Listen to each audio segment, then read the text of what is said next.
हाथों को उठा के तौबा वाले मन को बनाओ। खुदा से कहो, मैं तौबा करता हूँ परमेश्वर, तेरे करीब आने की इच्छा रखता हूँ खुदा बाप।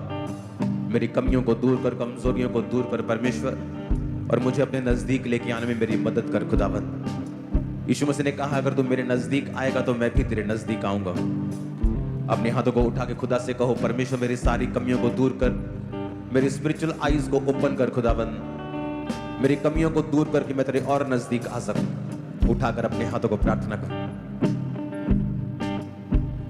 चितड़े उड़े घोड़ों से, बाल सजे कांटों से, चितड़े उड़े घोड़ों से, बाल सजे कांटों से, दाढ़ी नोची हाथों से, आजा क्यों दूर खड़ा, आजा तू क्यों दूर खड़ा। अपने हाथों को उठाओ। वचन में लिखा है कि उसकी दाढ़ी को नोचा गया, वो बेइज्जती उसने आपके लिए सही है। अपने हाथों को उठाओ और कहो, खुदा बाप, और जो लोग यीशु मसीह में नहीं हैं, जो लोग परमेश्वर में नहीं, पहली बार आए हैं या आप सुन रहे हैं पहली बार, आपकी जिंदगी की बेइज्जती को परमेश्वर पहले से उठा चुके हैं। इसलिए जो कोई परमेश्वर में आता है वो इज्जत का जीवन जीता है, क्योंकि बाइबल कहती परमेश्वर ने हमारे लिए सारे मूल्यों को अदा किया है। उसने आदम को कभी भी बेइज्जती के लिए नहीं बनाया था। और जब आप यीशु मसीह को अपना उद्धारकर्ता मानते हैं, वो फिर से आपको इज्जत से भरा हुआ जीवन देता है। अपने हाथों को उठाओ, क्योंकि परमेश्वर ये प्राइस आपके लिए पे कर चुके हैं। और जितना आप परमेश्वर के नजदीक आते जाएंगे, बाइबल कहती है कि वो आपको इज्जत को उतना ही बढ़ाता जाएगा। अपने हाथों को उठाकर खुदा बाप से फिर से कहो, मैं तेरे नजदीक आना चाहता हूं। और खुदा बाप, लहू लहू उसका बदन बख्शीने उसका सुगंध, लहू लहू उसका बदन बख्शी दे उसका सुगंध, उसी को दे तन और मन। आजा तू क्यों दूर खड़ा, आजा तू क्यों दूर खड़ा। हर पल का वही है खुदा, सांसों का वही मंबा, बाहें जो फैलाए खड़ा। आजा अपने देश के लिए अपने हाथों को उठाओ। आप जिस भी देश से मुझे देख रहे हैं, उस देश के लिए अपने हाथों को उठाओ। आप जिस देश से ये मीटिंग को देख रहे हैं, अपने देश के झंडे को उठाओ। झंडा नहीं है तो आत्मा में उसे उठाओ और खुदाबंद के नाम में अपने देश को ब्लेस करो। आपकी प्रार्थनाओं से सब कुछ संभव है। हमारी ये प्रार्थना थी कि भारत और यूएसए की रिलेशनशिप खराब ना हो। खुदा बाप उसका उत्तर दे रहा है। अपने हाथों को उठाओ। परमेश्वर, अपने हाथों को उठाओ। एक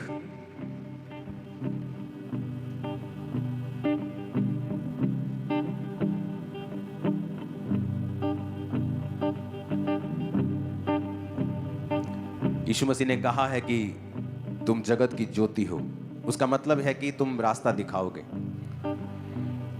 एक प्रेयर पॉइंट जो पूरी चर्च और जितने सुनने वाले लाखों लोग सुनते हैं इस मीटिंग को, वो जब भी आज के बाद आप प्रार्थना करने के लिए बैठेंगे तो इस चीज के लिए प्रार्थना करें कि जो इंडिया में फूड, जो खाना है, उस पर जो पेस्टिसाइड्स हैं, उस पर जो केमिकल्स हैं, उस पर जो मिलावट है, परमेश्वर उसे दूर करे। ओके। आगे होता था, पहले क्या होता था कि हाँ, किसी की पर्सनल कोई दुकान है छोटी सी, उसने दूध में डिटर्जेंट मिला दिया, कुछ ऐसी गड़बड़ कर दी। अब तो ये न्यूज़ आ रही है कि बड़ी बड़ी फैक्ट्रीज, बहुत बड़े बड़े नाम हैं जिनके, वो भी उन चीज़ों में मिलावट कर रहे हैं। लेकिन मुझे नहीं मालूम कि इंडिया के लोग क्या, हम लोग क्या कर रहे हैं, हमारे पॉलिटिशियन्स क्या कर रहे हैं, हम लोग क्या कर रहे हैं। कोई इस पर ध्यान नहीं है, कोई किसी का मन नहीं है। अगर आप न्यूजीलैंड में, मैं जब वहां रहा हूं 20 दिन, वहां 20 दिन बिताने के बाद आपकी बॉडी पे नजर आता है कि आप 20 दिन कहीं लगा के आए हो अच्छी जगह पे।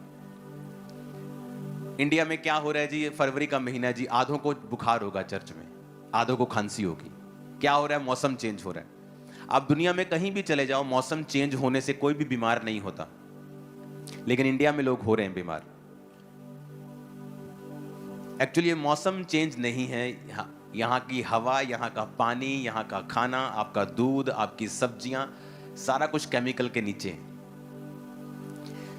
तो अब यहां से छोड़ के तो जा नहीं सकते आप लोग। और हम अपने बच्चों को क्या दे के जा रहे हैं आने वाले समय में? बीमारियां, इन्फेक्शंस। तो जब भी आप प्रार्थना करने के लिए बैठें, इस चीज के लिए प्रार्थना करें कि लॉ बने, कानून बने, एक सिविक सेंस इंडियन लोगों में आए कि जितने भी पेस्टिसाइड्स हैं, जितने केमिकल्स हैं, टीके लग रहे हैं सब्जियों को, खानों को, फ्रूट्स को, परमेश्वर उन्हें बंद करे ताकि आपके बच्चे एक अच्छा जीवन जी सकें। और ये सीरियस प्रेयर है। नहीं तो हर 2-3 महीने में इन्फेक्शन, 2-3 महीनों में खांसी, जुकाम, बुखार, ये हम लोगों के लिए आम दिनचर्या बन गया है। और कोई भी इससे बच नहीं सकता क्योंकि हम सब एक ही माहौल में रह रहे हैं। अगर आप अमेरिका में चले जाओ, जितना ऑटिज्म, क्योंकि हर चीज का रीजन है, कारण है, बिना कारण कुछ नहीं होता। आप अमेरिका में चले जाओ, आपको हर 7वां 8वां बच्चा मंदबुद्धि, ऑटिज्म का शिकार मिलता है आपको।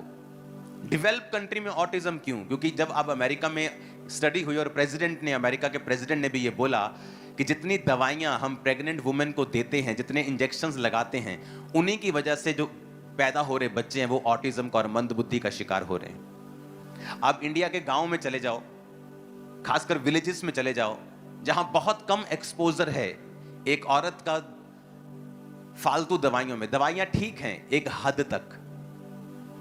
आप देखोगे गांव में, इंडिया के गांव में बहुत कम आपको नाम मात्र बच्चे मिलेंगे मंदबुद्धि, नाम मात्र। कोई मिलेगा आपको, हजारों लाखों में एक केस मिलेगा आपको जिसका मंदबुद्धि होगा, ऑटिज्म होगा। लेकिन अमेरिका में आप चले जाओ, हर 7वां 8वां बच्चा, 9वां 10वां बच्चा वहां शिकार हो रहा है इसका। क्यों? वही चीज, कहीं कुछ कोई चीज अच्छी है, कहीं किसी की कोई चीज अच्छी है, किसी की कोई चीज। तो हमें वो चीज देखनी है जो हमारे इंडिया में, हमारे देश में, हमारी लाइफ में जो सुधरनी चाहिए। आप इमेजिन करो ऐसा दूध पीना जिसमें डिटर्जेंट मिला और आपको मालूम नहीं, और आपके हिसाब से आप सेहतमंद चीज पी रहे हो, पी के फिर बीमार हो। ऐसी सब्जियां खा रहे हो जो टीके से बड़ी की गई हैं। हर तरफ आपको मिलावट मिलेगी। तो इसके लिए आपको प्रार्थना करनी होगी कि परमेश्वर पॉलिटिशियंस को जागृत करे इस चीज के लिए। अगर फॉरेन में ऐसा कुछ हो जाए तो वहां के लोग तो इकट्ठा हो जाते हैं और प्रोटेस्ट कर देते हैं कि आप हमारे बच्चों के साथ खिलवाड़ कर रहे हो। लेकिन इंडिया में हर एक आदमी अपने चक्कर में इतना बिजी है कि उसे कोई लेना देना नहीं। उसे लगता है ये तो उस जगह की न्यूज है। ये हर जगह की न्यूज है, मैं आपको बता रहा हूं। जहां पकड़े गए वहां पता चल जाता है, जहां नहीं पकड़े गए वहां चलता रहता सिस्टम। तो हमें जब भी आप प्रार्थना में बैठें, इस चीज के खिलाफ प्रार्थना करें कि शैतान आपकी आने वाली जनरेशन को खोखला ना कर सके, कि आपकी आने वाली जनरेशन को आप क्या देके जा रहे हो। तो इस चीज के लिए लॉ बने, आपको यह प्रार्थना करनी है। इस चीज के लिए लोगों में सिविक सेंस आए, इस चीज के लिए लोग इसके खिलाफ खड़े हों, जिनको भी ये मालूम हो। अगर किसी फैक्ट्री में हो रहा है तो उसका स्टाफ इस बात को कभी भी छुपाए ना। आपको ऐसी प्रार्थनाएं करनी है ताकि आपके बच्चे इन चीजों से बचे रहें। जितने बीमार लोग इंडिया में हैं, दुनिया में कहीं नहीं देखे मैंने, दुनिया में कहीं नहीं देखे। आप मानोगे, चाइना भी हमारे जैसा पॉपुलेटेड है, लेकिन वहां भी इतने लोग बीमार नहीं हैं जितने इंडिया में हैं।